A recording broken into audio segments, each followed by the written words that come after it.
Bonsoir. À la une du Live Talk aujourd'hui, les manifestations de l'opposition contre la candidature d'Alassane Ouattara aux prochaines élections.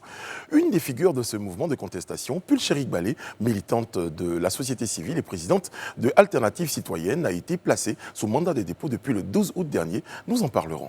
Et nous irons également au Mali voisin où, après le récent coup de force de la junte militaire, l'heure est à la bataille diplomatique. Les organisations sous-régionales et intergouvernementales sont montées au créneau et les sanctions commencent à tomber pour les nouveaux hommes forts de Bamako. Un tour de l'actualité rondement mené qui sera ponctué par une séance de décryptage avec André Bois, chef de la rédaction du JT de Live TV, et Alain Toussaint, consultant en communication politique et publique, qui seront avec nous sur le plateau pour partager leur avis sur ces questions d'actualité. Et puisqu'il faut mettre les points sur les i, après cet important flux d'informations, nous aurons la chance de recevoir le porte-parole du porte-parole des affaires ministérielles, Mike Danon, pour son point de stress hebdomadaire. Information, décryptage, analyse, l'actualité, comme vous l'avez toujours souhaité, c'est dans le Live Talk. Bienvenue.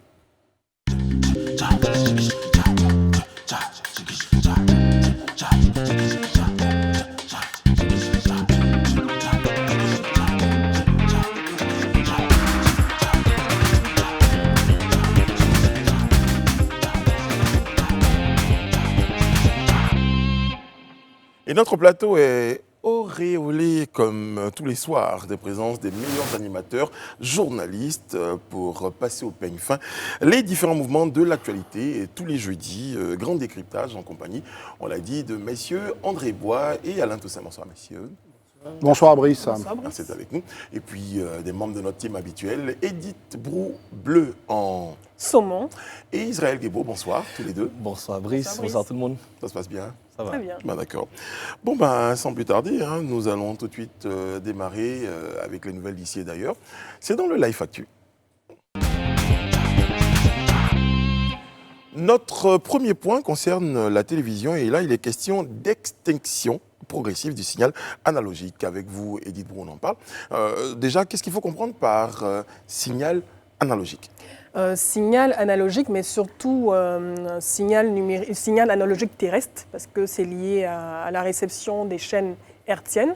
Et quand on parle de chaînes hertziennes, on parle d'ondes courtes en fait, et qui permettent de recevoir l'ensemble des chaînes de télé nationales dans nos pays.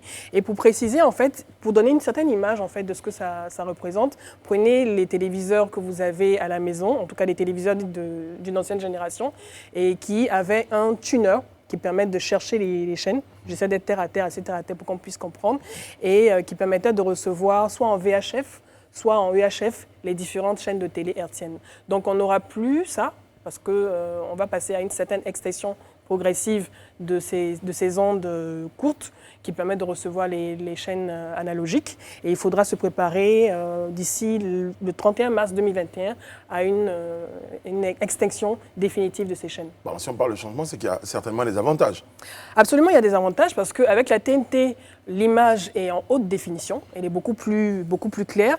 On a une réception sans interférence, donc même lorsqu'il pleut, vous avez toujours les images, et on a également un accès garanti sur l'ensemble du territoire avec un plus large choix de programmes et des fonctionnalités aussi, de nouvelles fonctionnalités avec un guide au programme, un archivage. Vous pouvez même enregistrer un programme même quand vous n'êtes pas devant votre poste de télévision.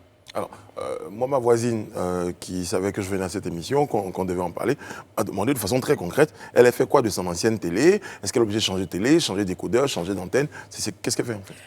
Il y a différents cas. Si vous avez un téléviseur qui n'a pas de décodeur intégré pour la TNT, vous pouvez vous procurer une antenne TNT et également un décodeur qui vous permet de recevoir les 7 chaînes TNT ivoiriennes.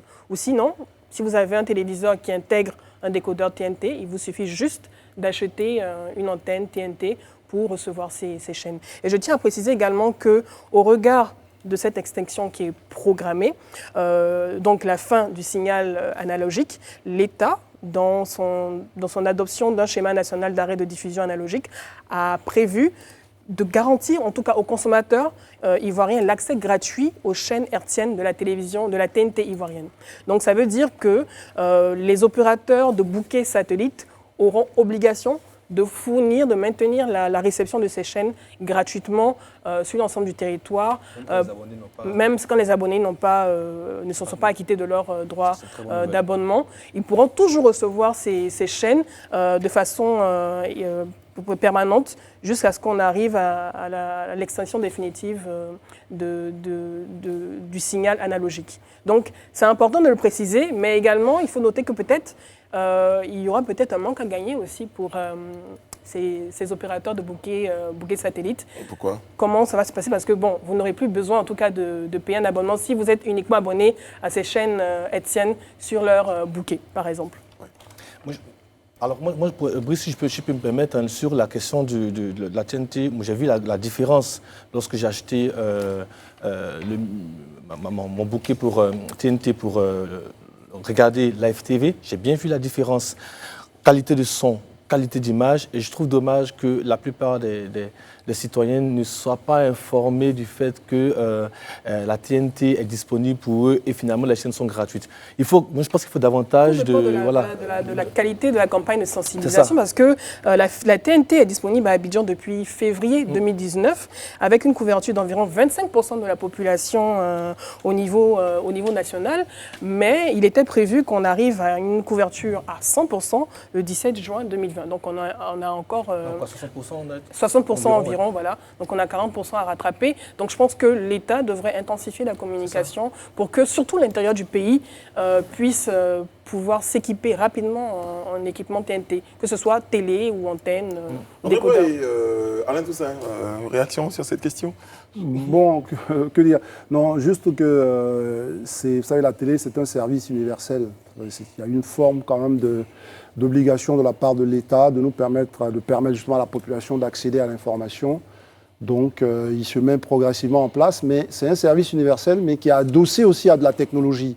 Donc là, on passe d'une technologie à une autre, mais cette technologie, simplement parce qu'il faut accroître l'offre télévisuelle gratuite. Donc c'est vraiment ça qui est en jeu ici. Il y a une technologie qui arrive, mais cette technologie a pour avantage d'ouvrir plus d'horizons pour justement les téléspectateurs, pour les Ivoiriens, en termes d'information. Un plus large choix en termes d'accès à l'information locale, parce que c'est ce auquel on n'avait pas accès depuis cette chaîne, voilà. Exactement, et de pouvoir consommer véritablement de l'information locale sans besoin d'aller ailleurs. D'accord. Bon, j'ai une autre bonne nouvelle, cette fois un tout petit peu à cheval entre la Côte d'Ivoire et l'international. C'est le renforcement de la coopération entre la Côte d'Ivoire et le Ghana au niveau de la filière cacao, M. André Bois. Oui, au niveau de la filière cacao, mais c'est très important puisque ce sont les deux principaux producteurs de cacao au monde. Absolument. Donc déjà, il est bon que les deux parlent un peu de la même voix. Mais l'enjeu est encore plus important, c'est que c'est deux pays voisins. Ouais. Et tenez-vous bien, mon cher André Bois, la part des deux pays en termes de production mondiale est au moins à 60%. Ah, c'est important de le dire quand même. Voilà, bon, alors de façon concrète, comment cela se traduit? Par la création d'abord d'une organisation régionale dénommée Initiative Cacao, Côte d'Ivoire-Ghana. C'est une plateforme d'échange et de coopération entre les deux pays. Eh bien, quelle est sa mission, cette organisation?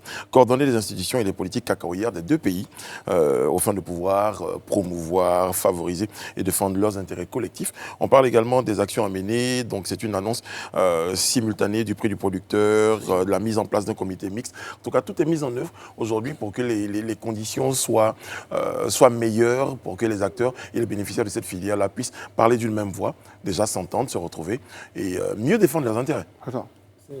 C'est un pas important. On a pensé que le Ghana était plutôt concurrent. Aujourd'hui, ces deux pays vont marcher ensemble et j'espère qu'ils pèseront tout leur poids sur le marché international. 60% en l'occurrence. Oui, 60%, mais les matières premières, vous le savez, ne sont pas payées à leur juste prix. C'est ça. Et donc, parler d'une seule voix pour permettre à nos paysans, quand même, aux producteurs, d'en tirer le meilleur profit. Même si sur le terrain, on peut estimer que ce n'est pas encore concret, mais c'est déjà un bon début, c'est un bon démarrage.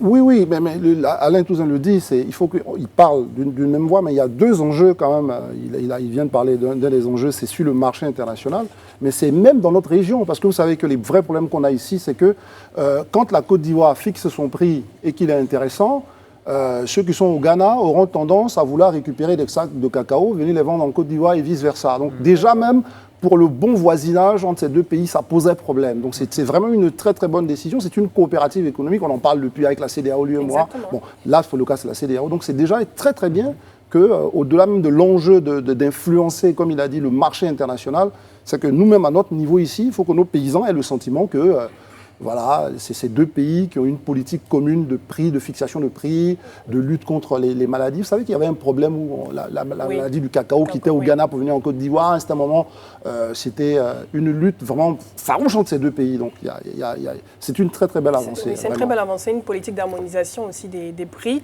Et comme tu l'as dit, peser de tout son poids au niveau du marché international pour éviter ces dissonances concernant les prix qui sont fixés aux agriculteurs et le prix qui est fixé sur le marché international. Et pour paraphraser, ensemble, on est plus fort en fait au final. Bien sûr. Ouais. Et ça casse un peu la politique du diviser pour mieux régner qui arrange les autres. Ouais, exactement. Israël, bon, on va se tourner vers vous pour un tout petit peu parler de la situation au Mali. On en parlait un tout petit peu hier, ou en tout cas dans le décryptage. Place aux sanctions après les événements.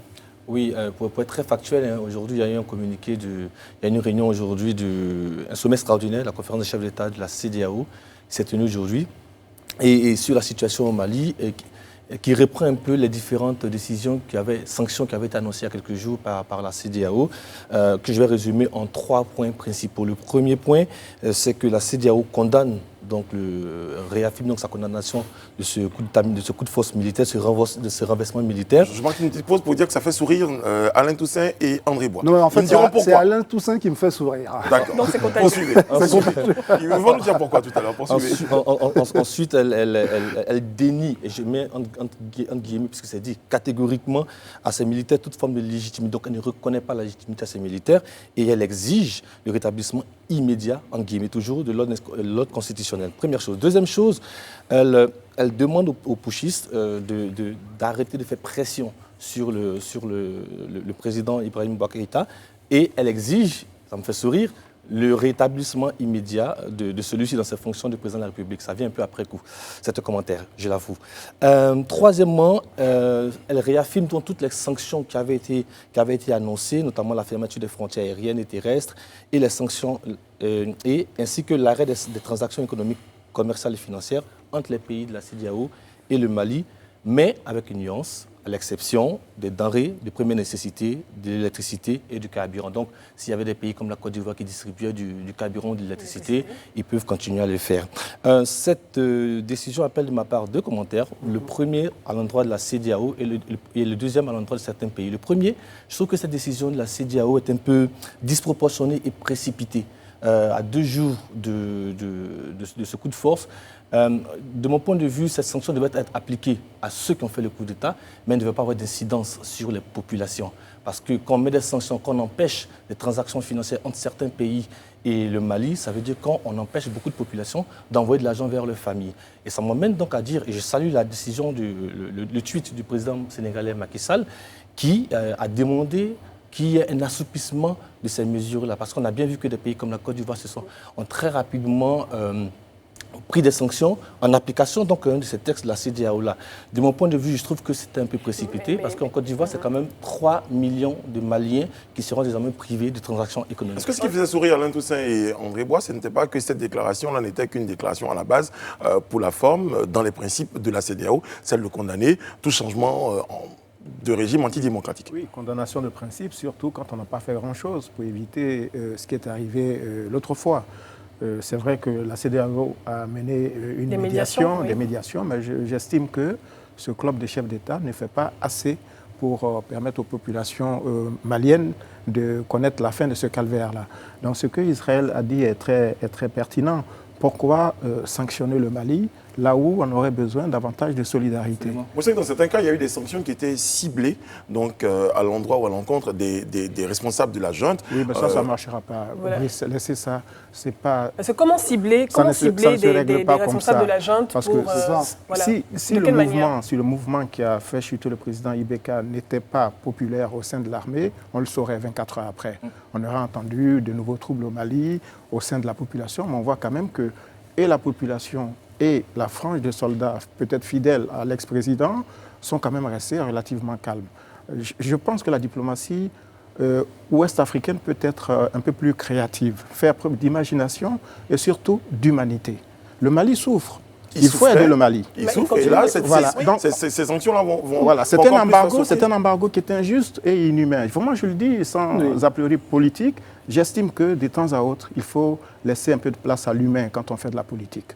Oui, mais sur ça quand même, Alain Toussaint, c'est à quel moment nos pays vont être, j'allais dire, intransigeants vis-à-vis des putschistes? Parce qu'il faut que ça arrive un moment aussi. Ça dépend de quel putsch, mais quand un chef de l'État tripatouille les résultats électoraux, est-ce qu'on entend la CEDEAO dénoncer le putsch électoral contre l'opposition quand on inverse des résultats pour permettre au pouvoir en place d'avoir la majorité? Est-ce que vous pensez que c'est de cette façon qu'on éduque et que c'est de cette façon qu'on peut en créer la démocratie? Donc ça dit que c'est en pompier après l'incendie? Non, exactement. Mais si nous deux, parce que là, je me rends compte que Alain Toussaint et moi, on vise le même objectif. Mais ici, il se trouve que le peuple était dans la rue.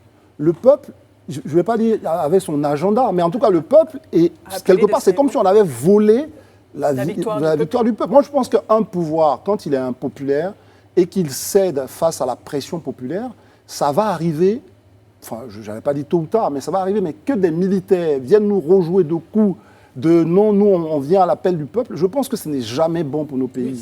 Oui, on en convient. Forcément, on est entièrement d'accord. C'est surtout Israël, sur la manière de sanctionner. Comment on réagit? Mais si c'est le dernier recours. Parce que comment on réagit face, justement, à des militaires qui viennent s'installer au motif que le peuple, d'une certaine façon, nous sollicite, alors que ce peuple-là, qui est très...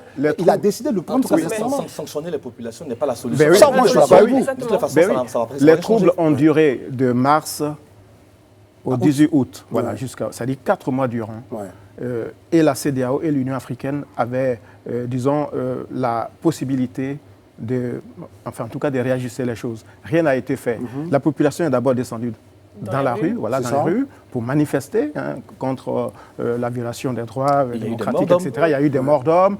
Et l'armée ne pouvait pas rester, comme on dit, impassible face à ce qui se présentait. N'oubliez pas que le Mali est occupé quand même, sur la majorité de son territoire, par des mouvements terroristes, djihadistes. Donc, le moindre mal, pour moi, c'est ce changement peut-être anticonstitutionnel, parce qu'il faut mettre fin aussi à la mauvaise gouvernance. Je pense que c'est une sorte, quand même, quoi qu'on l'avoue, c'est aussi une façon enfin, je ne vais pas dire d'encourager, mais de donner un blanc-seing quand même aux Je ne pense pas que les militaires africains aient attendu le Mali pour avoir des envies de prendre le pouvoir. On sait, il y a 55 pays en Afrique, et ça je le déplore, parce que ce n'est pas parce qu'on a une arme qu'on se croit forcément avoir un destin présidentiel. À un moment donné aussi, il faut respecter les institutions. Mais quand on est confronté à l'incurie d'un gouvernement qui, au lieu de combattre le terrorisme, c'est, comme on dit, amusant guillemets, à manipuler des résultats électoraux, etc., la population avait besoin aussi d'un peu d'air. Moi, je ne soutiens pas les putschistes, mais je ne suis pas sûr que c'est dans le cas du Mali au peuple. Non, mais attendez, on verra. On verra. Les prochains jours nous diront, celui d'entre vous qui a un peu plus raison sur cette question-là. Madame, messieurs, le premier point de ce décryptage, c'est le cas Pulchéry Gbalé et certains de ses camarades à la MACA. Retour sur ce qui a conduit déjà à l'arrestation de cette dame et de ses camarades, et surtout de ce qu'on lui reproche. Normalement, elle a appelé à une marche qui avait été interdite et qui malheureusement a entraîné des violences un peu partout sur le territoire. Et elle a été interpellée, donc quelques jours après, alors qu'elle se cachait dans un hôtel au niveau de Yopougon, si je ne me trompe pas. Et depuis hier, elle a été déférée à la MACA. Elle est poursuivie pour son mandat de dépôt, et elle est poursuivie pour trouble à l'ordre public et également appel à l'insurrection populaire. Et c'est assez dommage quand même, parce que ce mouvement en tout cas de marche aurait pu être beaucoup plus pacifique. Malheureusement, ça a conduit à mort d'hommes et également à des violences. Le constat que je fais, c'est que cette situation, finalement, alors pas un bon côté, mais va quand même mettre des coups de projecteur sur cette dame que le grand public ne connaissait pas. Malgré son parcours de près de 20 années de militantisme et de syndicalisme, malgré le fait qu'elle était celle qu'on appelle la conceptrice des gilets orange. Oui. Et là, aujourd'hui, on la découvre et tout le monde parle d'elle, la presse nationale, la presse internationale. Donc oui, elle est mise en prison, mais pour elle, c'est aussi une bonne lucas qui est en lumière. Je trouve que c'est une dame courageuse dans un environnement où beaucoup ont choisi l'opposition du salon. On est sur Facebook, sur les réseaux sociaux, à critiquer les régimes respectifs en Afrique. Son combat me fait penser à celui des femmes de 49, la marche des femmes sur Bassam, qui avaient protesté contre l'occupant français pour exiger la libération de leurs époux. Bon, comparaison n'est pas raison, je veux dire, en termes de figure féminine, parce qu'un éditorialiste d'un quotidien gouvernemental s'est plu il y a quelques semaines à dire que les femmes n'avaient pas assez de courage pour faire de la politique ou occuper la scène. Voilà. Et ça, je trouvais ça injuste, donc c'est une figure importante. Seulement, est-elle la seule responsable de ce qui est survenu l'autre fois en Côte d'Ivoire? Il me souvient que des partis politiques ont aussi appelé à manifester. Alors pourquoi est-ce que cette dame serait la seule à payer? Oui, moi sur ça, vraiment, on doit regarder le gouvernement les yeux dans les yeux et leur dire quand même qu'on a un problème. On ne peut pas arrêter quelqu'un sans que le gouvernement ou l'autorité publique ne dise qu'on a arrêté la personne. Ça, c'est pour moi, le premier échec, pour moi, c'est ça. C'est-à-dire qu'au départ, on était enlevé par des hommes. Non, si on trouve que André Boa ou Pulchéry Balé a commis un acte, le gouvernement dit, bon, on a interpellé telle personne, il faut que on soit dans une forme de transparence. Moi, déjà, avant de parler de son acte... C'est la façon dont la dame a été interpellée qui pose un premier problème. Nous, journalistes, pendant un moment, vous qui suivez les journaux de Live TV, nous, on s'est dit, on a même posé la question, a-t-elle été arrêtée ou enlevée par, on ne sait pas. Donc déjà, c'est un premier échec même dans la gestion publique même de notre gouvernement. On ne peut pas arrêter quelqu'un sans même dire, bon, on a arrêté la personne, on va voir effectivement, on va étaler sur la place publique ses chefs d'accusation. Et ça, déjà, c'est une première... Il y a un élément aussi que je voulais noter. Bon, je n'ai pas le détail, mais il me semble aussi qu'elle a été entendue dans les locaux de la préfecture par le procureur de la République. Était-ce le lieu où on devait l'entendre?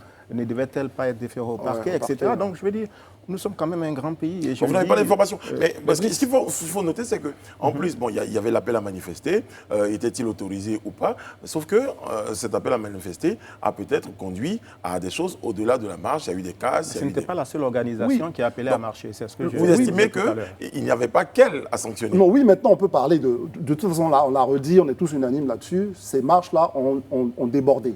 On est d'accord là-dessus. Maintenant, la question aujourd'hui, c'est de savoir qui est-ce qu'on sanctionne au regard de ce qui s'est passé. Parce que ce qui s'est passé, c'est qu'il y a son organisation qui a appelé à des manifestations, mais il y a aussi des partis politiques, des mouvements de jeunesse, des mouvements de jeunesse qui sont connus. Du FPI, jusqu'à preuve du contraire, ils ne se sont pas reniés. Hier, EDS ainsi que ses autres alliés, ils ont publié un communiqué où ils revendiquent justement leur participation à ce mouvement. Donc, du coup, on se pose la question, pourquoi on a arrêté cette dame et surtout dans ces conditions-là? Je pense que si elle doit assumer, il faut qu'elle assume publiquement. On n'est pas obligé de l'arrêter comme si on traquait... Mais d'autant même qu'elle était très présente sur les réseaux sociaux. Elle a lancé son appel via Facebook. Donc, elle ne s'est pas cachée. Elle ne s'est pas cachée, elle a été très active. Et puis Brice, je pense qu'il faut ajouter un autre élément très symbolique. C'est que... À trop faire beaucoup d'arrestations qui se suivent, comme ça donne un mauvais signal. À propos d'arrestation, est-ce qu'on a des preuves qu'elle avait été arrêtée dans les conditions que vous avez décrites, comme quelqu'un qui avait été traqué comme un terroriste? Non, elle a été arrêtée par des soldats encagoulés. Ça n'a pas été... Non, déjà, Brice... En tout cas, son avocat a dénoncé la façon dont elle a été arrêtée. Donc, je pense que son avocat mais déjà, même nous, en tant que journalistes, d'abord, on apprend que Pulchéry Balé a été arrêté. On ne sait pas par qui. Ça, cette information, elle a couru, toutes les rédactions l'ont su. Sauf que, pourquoi on va savoir que c'est par des agents de l'État? C'est qu'elle passe devant le procureur, ses avocats sont là, donc à ce moment, on comprend qu'effectivement, ceux qui l'ont arrêté à travers cette rumeur sont effectivement des personnes assermentées. Mais le premier jour où on l'arrête, on doit pouvoir nous dire, parce que jusqu'à preuve du contraire, ce n'est pas une terroriste, et comme on l'a dit ici, elle s'est affichée. Si après ces actes sont à critiquer ou sont condamnables, ben ça le sera. En Ça, fait, pour ça, on peut ouvrir le ce débat qui a là-dessus. dérangé, c'est surtout le flou, comme tu l'as dit, Oui. le flou qui s'est installé pendant son arrestation, jusqu'à ce qu'il y ait une confirmation en fait de cette arrestation et de la présentation de ces actes d'accusation par le procureur. Donc, on en fait finalement peut-être un martyr, un symbole, une héroïne, alors qu'on ne la connaissait pas, en tout cas le grand public ne la connaissait pas jusqu'alors.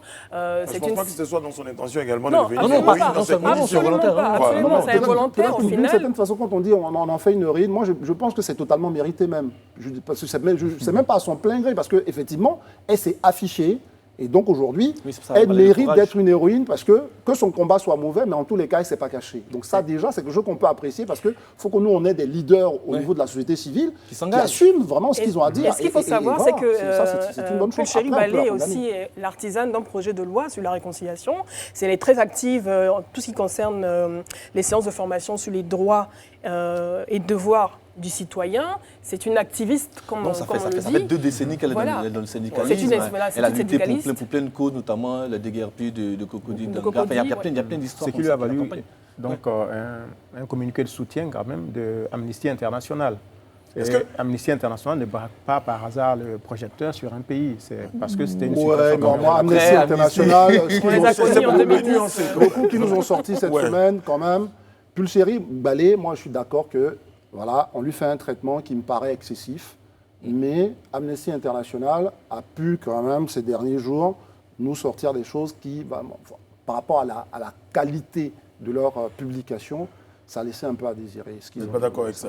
Tu parles du fond ou de non, la pas forme? du tout. Pas du tout. Pas Non, du moi tout. je, Mais moi, je- c'est je le parle fond même qui du fond. m'intéresse. Ouais. La forme peut-être est Le à... fait que une organisation internationale comme Amnesty porte à la lumière les atteintes graves aux droits de l'homme en Côte d'Ivoire. C'est ça qui est le point. Ce n'est pas que ce soit régulier ou pas. C'est qu'il y a une situation, la gestion des droits de l'homme, la gestion de la liberté d'expression par l'État en Côte d'Ivoire pose problème. Et c'est ce que Amnesty International a tenté de stigmatiser dans son communiqué. Alors, est-ce que, pour passer d'un point à un autre, est-ce que justement ces actions-là menées par, en tout cas par Pulchérie Ballet, n'ont pas donné des idées ou bien ne vont pas chercher à cristalliser la situation? C'est le deuxième point, le point des marches. Parce qu'aujourd'hui, on sait qu'il y a des marches qui ont été interdites par le gouvernement. Il y a un groupe qui dit on y tient, on fera notre marche. Et ça commence à ressembler à... Ça prend des allures de bras de fer. De bras de fer et Est-ce qu'on je ne vais pas trop m'avancer, mais peut-être même de désobéissance civile, parce que lorsqu'on dit on s'oppose à une loi qui a été prise, surtout en l'occurrence une décision qui a été prise et qu'on décide quand même de manifester, d'aller à la marche, est-ce qu'on ne se rapproche pas plus de la désobéissance civile? Alors, ce que je voulais dire, c'est que là encore, hier, on parlait d'une longue tradition de coup d'État pour le Mali.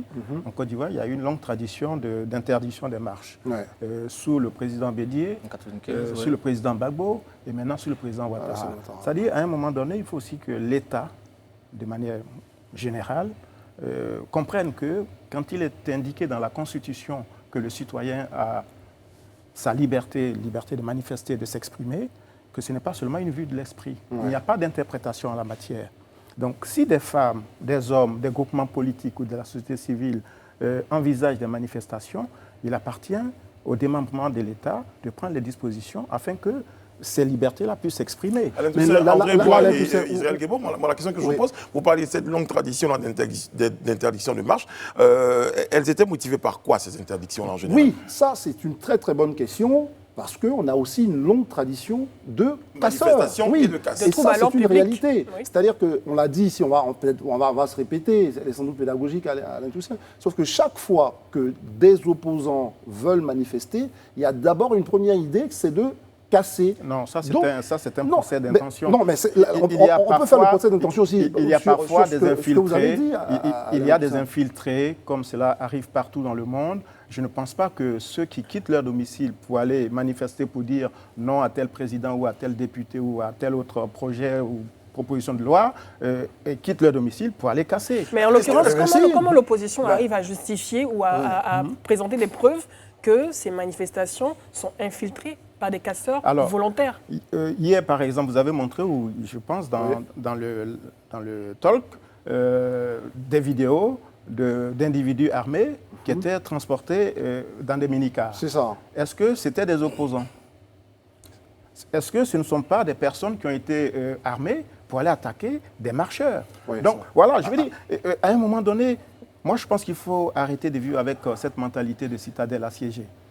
L'État est là pour organiser l'expression. Est-ce qu'une marche oui. prend en compte, parce qu'on dit de marcher. Aujourd'hui, malheureusement, ce qui fait peur aux Ivoiriens, à la grande partie des Ivoiriens, c'est qu'aujourd'hui, quand on marche, il y a ce spectre de la casse. Et d'arrêt de l'activité. D'arrêt de l'activité, parce qu'il y a des pneus qu'on brûle, on voit les images. Dans le fond, il y a des images qu'on brûle. Il y a des gens, excuse-moi Brice, pardon, on ne peut pas nier le fait qu'il y a des casses qui ont été opérées sans que les gens n'aient été ni poursuivis par la police, ni par leurs adversaires. Des gens ont d'abord eu pour première intention de bloquer. Parce que quand on coupe un arbre, on prend 2 heures pour couper un arbre, enfin je ne suis pas sûr qu'on est poursuivi par des microbes, et on coupe l'arbre et on bloque toute la route de l'Est. Quand on bloque par exemple toute la grande voie de Grand Bassam pendant des heures, sans qu'il y ait ni la police, ni qui que ce soit, je ne suis pas sûr que là, on est en train de faire une marche. Oui, dites-moi, André, Oui. en 2016, lors de la campagne pour le oui au référendum, Oui.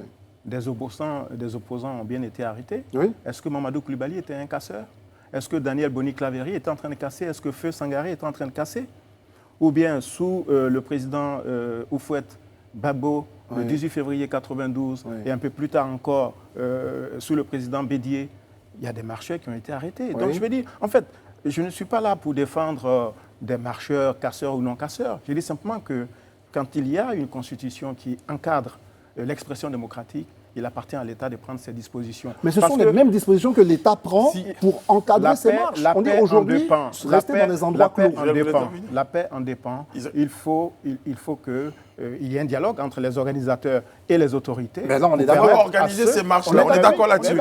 Pour éviter qu'il y ait des On est d'accord infiltrés, que la pour éviter responsabilité est également. partagée, Alain bien Toussaint. sûr. C'est une responsabilité partagée parce Mais que vous ne pouvez pas accuser ceux qui marchent d'être des casseurs. non, parce que nous dit de une ne fois pas les encore, accuser alors que c'est des faits avérés. C'est là où on n'est pas mais d'accord. vous ne pouvez pas Que le savoir qui a gouvernement cassé. Je passe- veuille oui, je empêcher partage les le marches. point On est de- d'accord. On va permettre à Israël de rajouter un point. Merci, oui. Donc, moi, je voulais être surtout factuel et ça me permettra de mettre tout ça dans un panier.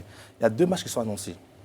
Le 2 mai 21 C'est ça. Et samedi 22. Samedi 22. La question de Brice, c'était de savoir est-ce qu'on va à un bras de fer. Je dis oui, il y a un bras de fer qui se profile à l'horizon. Première chose, l'opposition dépose une note d'information pour dire que nous marcherons le 21. Cette note est déposée le 17 et le 18. Et c'est une déclaration telle que le Et c'est une prévoit la loi. déclaration, oui. C'est ça. Le 19, donc hier, le gouvernement prend une décision pour suspendre toute manifestation sur la voie publique et autoriser, bien entendu, tout ce qui est dans un endroit clos. Très bien. Donc, l'opposition réaffirme, elle, Sa volonté de sa marcher. volonté. On a vu une vidéo de Kayou, on a vu aujourd'hui, D'ailleurs- on a vu aujourd'hui Odette L'Union intervenir pour dire qu'on va marcher demain. Donc on a vraiment un bras de fer qui se profile à l'horizon. Deuxième chose, le samedi 22. Le samedi 22, on a vraiment un duel à distance. C'est-à-dire que d'un côté, on a le RHDP qui sera au stade Félix-Houphouët-Boigny, et de l'autre côté, on a la coalition de la société civile qui sera, elle, devant le palais de justice de Yopougon. Donc, 2 symboles forts. D'un côté, ceux qui vont aller au stade Félix-Houphouët-Boigny, et le nom résonne bien pour rendre hommage au président Houphouët-Boigny et donc au RHDP, pour adouber donc, le président Alassane Ouattara. Et de l'autre côté, les gens choisissent le symbole du palais de la justice pour dire que nous, on veut être fidèle à la loi, donc dire non à ce troisième mandat-là. Donc on est vraiment dans ce duel à distance. rapport de force. Alors, Ce rapport de l'illustration force-là. de ce duel, déjà en images, on va tout de suite regarder cette vidéo-là, donc du porte-parole du gouvernement qui interdit ces marches sur l'étendue du territoire. Au titre du ministère de l'administration du territoire et de la décentralisation, en liaison avec les ministères concernés, le Conseil a adopté une communication relative aux manifestations sur la voie publique. Depuis quelques semaines, il a été donné de constater par la communauté nationale et internationale une série de manifestations caractérisées par plusieurs incidents, notamment des marches émaillées de plusieurs débordements violents, des affrontements intercommunautaires d'une grande ampleur à Daoukro et dans une moindre mesure à Gagnoa, des atteintes au symbole de l'État avec l'incendie d'un commissariat à Bonois ainsi que des destructions de biens publics et privés. Le bilan provisoire au plan national fait état de 6 décès, 173 blessés, environ 1500 déplacés internes, 69 personnes interpellées, ainsi que de nombreux dégâts matériels. À ce jour, les actions des forces de sécurité pour établir l'ordre, les médiations des autorités préfectorales et des chefs de communauté ont abouti à une baisse notable de la tension sur toute l'étendue du territoire national et à un retour progressif au calme. Tirant les conséquences du bilan humain et matériel de ces manifestations et des risques d'ouverture de poches de conflits communautaires, le Conseil a décidé de la suspension des manifestations sur la voie publique pour les autoriser seulement dans les enceintes closes ou des espaces dédiés sécurisés. Cette mesure prise dans le cadre de l'état d'urgence en cours est effective ce jour jusqu'au 15 septembre 2020. Voilà, donc c'était la déclaration du porte-parole du gouvernement qui interdit les marches. Et à l'opposé de cette déclaration-là, j'ai envie de dire, ou face à cette déclaration, il y a celle de la coalition des femmes de l'opposition, par la voix de leur présidente, qui annonçait qu'elles maintenaient leur marche. Regardez.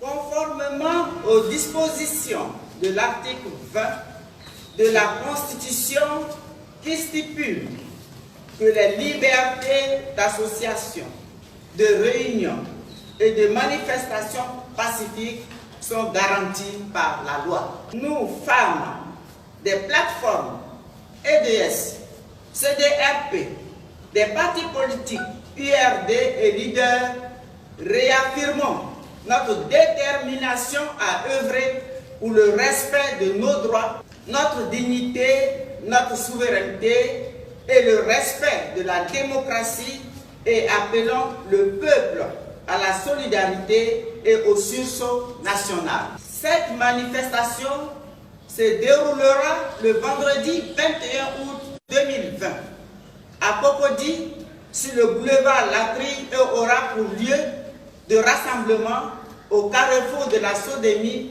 dès 7 h du matin et se terminera au carrefour d'Incan devant la commission électorale indépendante CEI.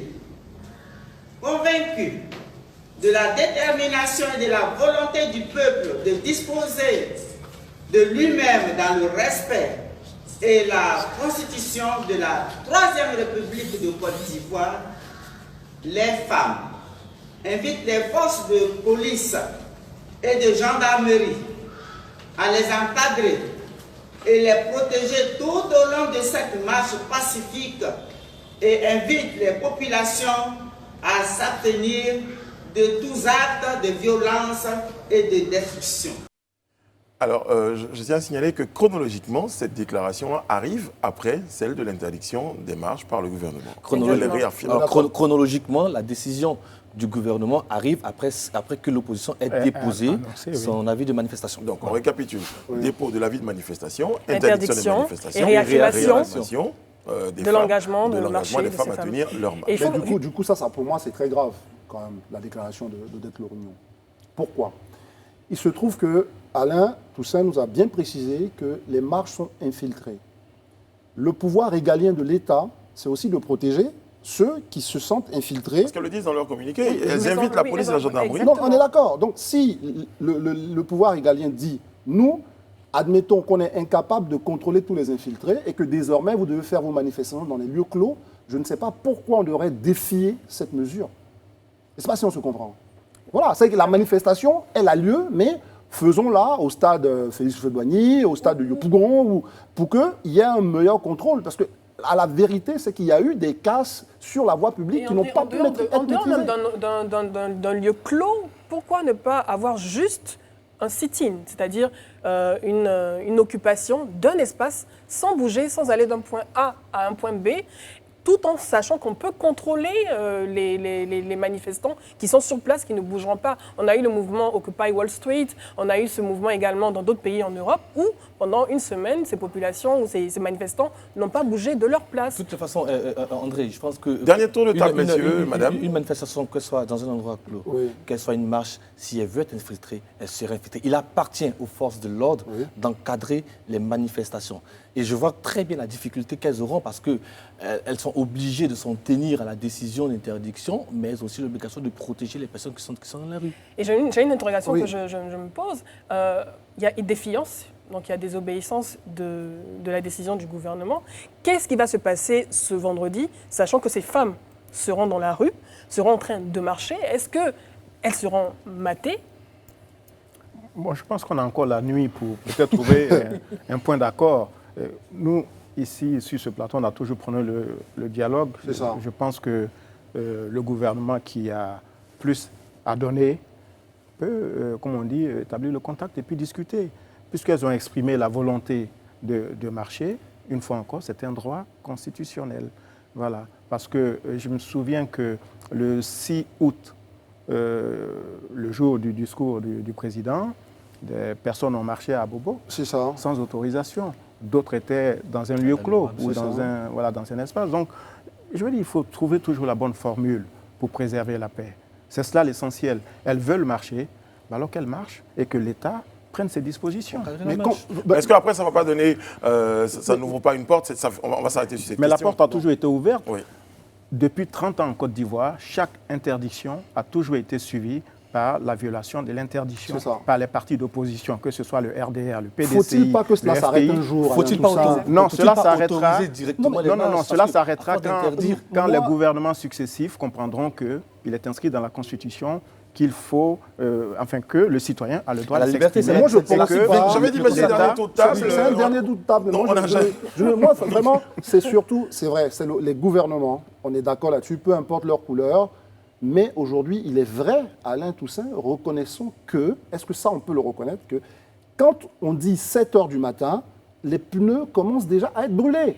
À ce moment-là, la marche a commencé à quel moment? Moi, je veux bien comprendre. On le déplore. Et je partage absolument ton point. C'est vrai qu'à la différence, moi je terminer là-dessus, mais à la différence par exemple de toute première marche qui semblait beaucoup moins organisée, qui était plus spontanée, où il y avait des gens qui... Aujourd'hui, on a peut-être une déclaration de quelqu'un qui revendique, qui dit « Ok, nous tentons de marcher, nous avons déposé donc nos documents pour que cette marche-là soit encadrée. Ouais. Donc, elle semble beaucoup plus organisée. » Bon, encore une fois, on va s'arrêter sur certaines questions. Faut-il discuter? Comment faut-il organiser? Faut-il permettre? En tout cas, ces questions-là restent posées. Non, moi, je n'ai même pas de contestation par rapport à ce qu'il dit. Il faut discuter, évidemment, le dialogue. Ils ont tendu la perche, donc on espère qu'elle sera...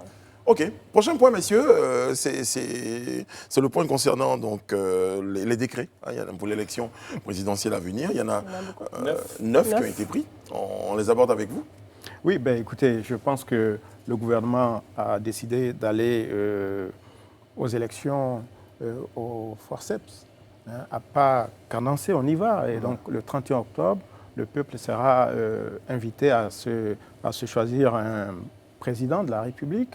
Le calendrier est tenu. Maintenant, reste à savoir quelle sera la réaction de l'opposition.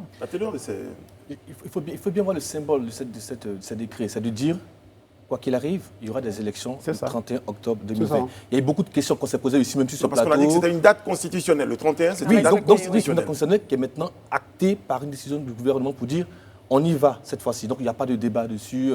Est-ce que coronavirus ou pas, on y va? Est-ce que ça va être reporté? Ça ne sera pas reporté. Sauf événement imprévu. Et donc oui, c'est un grand classique à l'approche des élections. Moi j'ai une question. Est-ce qu'un décret ne peut pas venir demander qu'on reporte encore? C'est pas possible. C'est possible. Ça peut arriver. C'est ce qu'il a dit. À moins d'un événement subit qui arrive, catastrophique qui arrive. D'un nouveau décret. Oui, qui viendrait abroger. Mais un report peut aussi être lié peut-être à l'impréparation du scrutin. Est-ce qu'on a suffisamment des urnes pour l'ensemble du pays? Alors, la logistique. Quand c'est qu'aujourd'hui, par exemple, nos élections sont organisées la plupart du temps sur des fonds de bailleurs. Est-ce que ces bailleurs-là sont aujourd'hui toujours prêts à nous accompagner? En tout cas, ça traduit au moins une volonté, celle du gouvernement, de tenir la date du 31 octobre. Moi, j'ai deux observations, deux analyses. La première, c'est que c'est plutôt bon signe pour moi. Parce que ça ouvre le jeu politique pour que l'opposition et le pouvoir se jaugent. Là, c'est bon. C'est-à-dire que nous, on dit, on va organiser des élections, on attend la réaction de l'opposition dans un jeu classique d'opposition, de contestation et de vouloir passer en force. Le gouvernement, c'est un peu son travail. Et puis, l'autre analyse que je voudrais soulever sur ça, c'est que, est-ce que finalement, ce calendrier comme ça qui est porté par le gouvernement n'est pas aussi très tactique pour déborder l'opposition. Parce que, à vrai dire, c'est que l'opposition n'est pas en train de se préparer pour l'élection. C'est la réalité, il faut dire. Donc, en fait, faisons un peu de politique. Voilà. Il y a aussi une stratégie qui est mise en place. Exactement. L'opposition joue un peu le pourrissement, espère une transition, ce qui, pour moi, n'est pas forcément la bonne stratégie. C'est depuis des mois qu'il fallait préparer la présidentielle. Il est vrai que des problèmes subsistent en ce qui concerne la CEI, mais le dialogue, là aussi, aurait dû être amorcé un peu plus tôt. On sait même qu'au niveau de l'opposition, même il y a des questions à régler. Lesquels de leadership, ouais, et autres, leadership. Mais ça, c'est leur problème. Oui. Je veux dire, ce qui concerne la Côte d'Ivoire, c'est l'élection présidentielle. Est-ce que le 31 octobre, les conditions sont réunies pour aller aux élections? Sur cette question-là. Et le gouvernement est dans son rôle de dire, écoutez, nous avons engagé déjà le pays pour le 31 octobre, donc on ira. Et moi, je suis parfaitement d'accord pour que cette date-là soit respectée. Parce qu'on ne peut pas toujours vivre dans l'expectative de quelque chose qui arrivera ou qui n'arrivera pas. Il y a la menace djihadiste autour du pays, il y a le Mali qui est instable. Soit dit en passant, je pense que quelque part, aujourd'hui, la communauté internationale sera moins regardante sur le troisième mandat, la candidature du président pour un troisième mandat, compte tenu de ce qui se passe au Mali. Donc, du coup, la Côte d'Ivoire devient un pôle de stabilité dans un océan d'instabilité, où on a le Burkina, le Mali, un peu plus haut le Niger et autres qui sont exposés au péril djihadiste. Donc, là, c'est une bonne séquence pour le gouvernement. Et il appartient à l'opposition aussi de mettre un terme à la contestation du troisième ou non, à la contestation de la candidature. Moi, personnellement, j'y suis opposé. Mais à un moment donné, il va falloir passer au thème de la campagne. C'est quoi les projets? C'est tant est que l'opposition a envie d'aller aux élections. Et c'est là le vrai débat. Alain Toussaint a touché vraiment le cœur de la question. Vous savez ce que je dis, ça ouvre un nouveau champ, c'est-à-dire passons à la politique, passons à la stratégie. L'opposition, d'accord, on l'a dit, nous ici, moi, je pense qu'Alassane Ouattara n'aurait pas dû se présenter pour d'autres raisons que juridiques. Mais il se trouve que là, l'opposition doit commencer à se dire, le pays doit vivre. Exactement. Et qu'est-ce qu'on fait? Quelle stratégie on utilise? L'opposition se dit qu'elle n'a pas toutes les garanties que ces élections vont se tenir. C'est peut-être ça. Non, mais on ne peut pas rester en ça. Mais là aussi, c'est le procès d'intention. Et c'est commun à toutes les oppositions en Afrique. On crie à la fraude avant même que le scrutin ait été fixé, avant qu'il ait été organisé. De voir ces choses-là. Oui, mais bon, un jour aussi, ça peut changer si on s'organise autrement pour empêcher la fraude et le vol des élections. Est-ce que les signaux actuels sont rassurants? Israël, il y a une chose aussi. On va terminer, messieurs. Il y a une chose qu'on n'a pas oubliée, c'est que toute forme de report et autres, puisque c'est constitutionnel, est dans la Constitution et dans le code électoral, qui explique en réalité l'organisme qui doit pouvoir nous parler de report, c'est la CEI. Donc c'est écrit, la Constitution nous donne la possibilité de reporter, mais la CEI doit pouvoir... Mais la CEI dépend en fait Je du vous rassure, gouvernement. on aura d'autres occasions de nous retrouver pour aller au fond de ces débats. Il y a certainement certaines questions qui restent encore sans réponse et on aura peut-être des réponses dans les prochains jours. Il est temps pour nous, comme il y a de coutume, tous les jeudis d'accueillir le porte-parole du ministre des Affaires ministérielles, Mike Danon.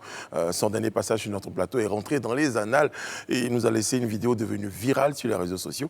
Que nous réserve-t-il aujourd'hui? Recevons ensemble Monsieur Mike Danon. C'est qui ça? C'est la bonne équipe, c'est qui ça?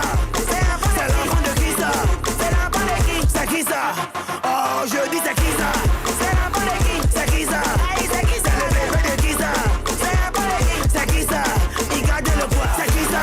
C'est la bonne équipe, c'est qui ça? C'est l'enfant de qui ça? C'est la bonne équipe, c'est qui ça? Oh, je dis c'est qui ça? C'est la bonne équipe, c'est qui ça?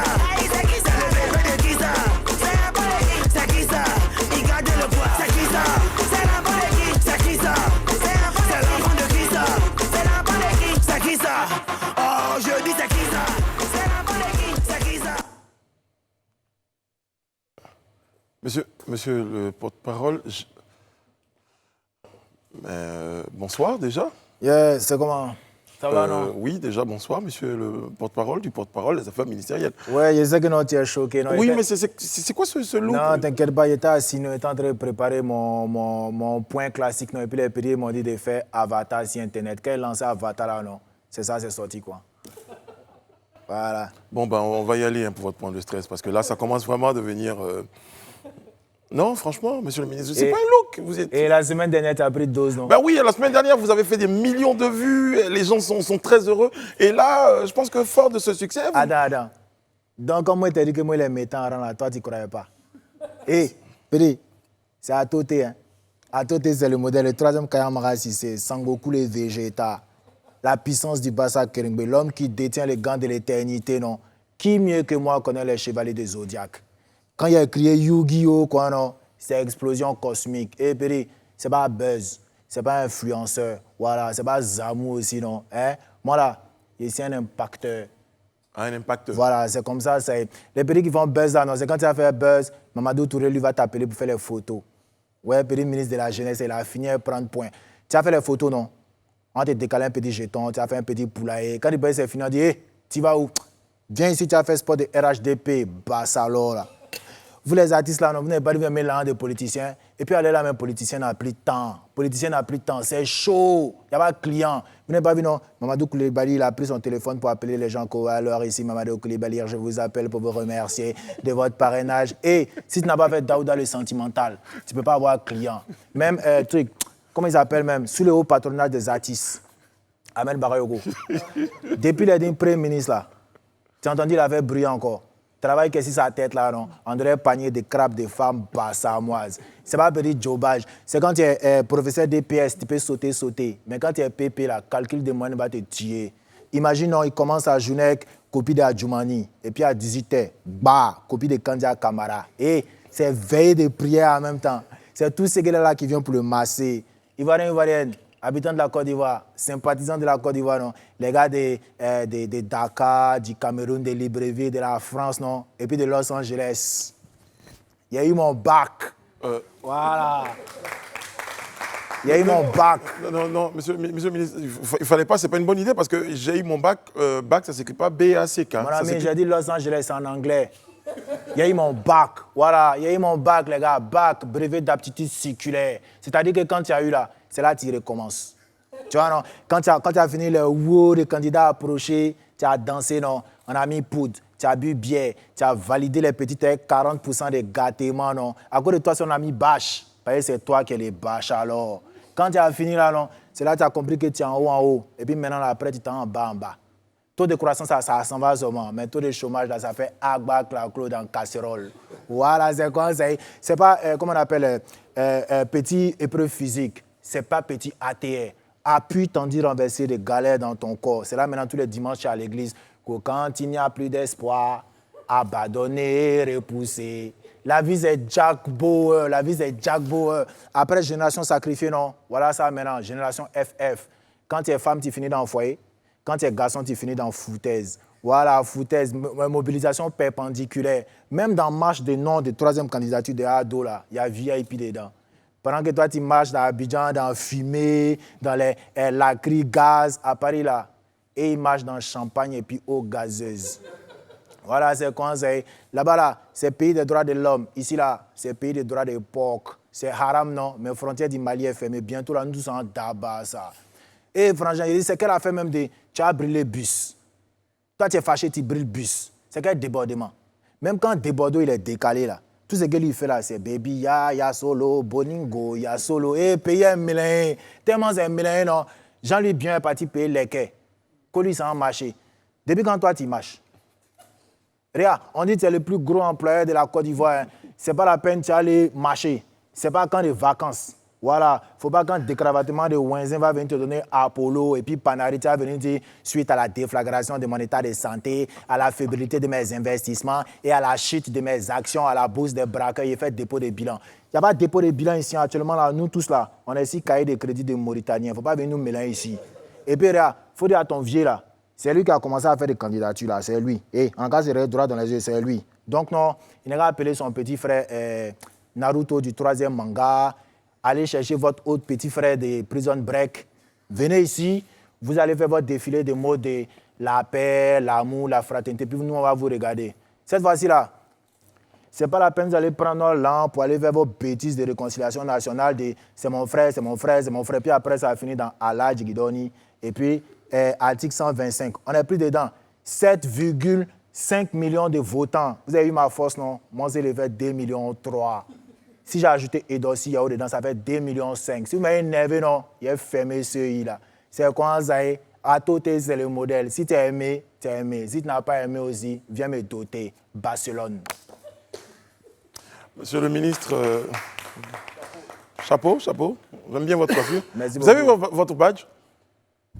Il dit, mais il connaît quasiment pas donner un badge là, non. Et il est gâté. Voilà, Fabrice l'a donné un badge, il ne va pas t'inquiéter pour ça. D'accord. Tu as d'autres questions? Non, ça va, on vous retrouve jeudi Voilà, prochain. merci beaucoup. Merci beaucoup, monsieur le porte-parole du porte-parole des affaires ministérielles, Mike Danon. Merci également à tous nos intervenants, Alain Toussaint, André Bois, Edith Broubleu, Israël Guébo. Merci d'avoir été avec nous. Vous, téléspectateurs, merci pour votre fidélité. On vous retrouve sur ce même plateau-là lundi prochain pour un autre numéro du Live Talk. D'ici là, prenez soin de vous et des autres et que Dieu vous garde.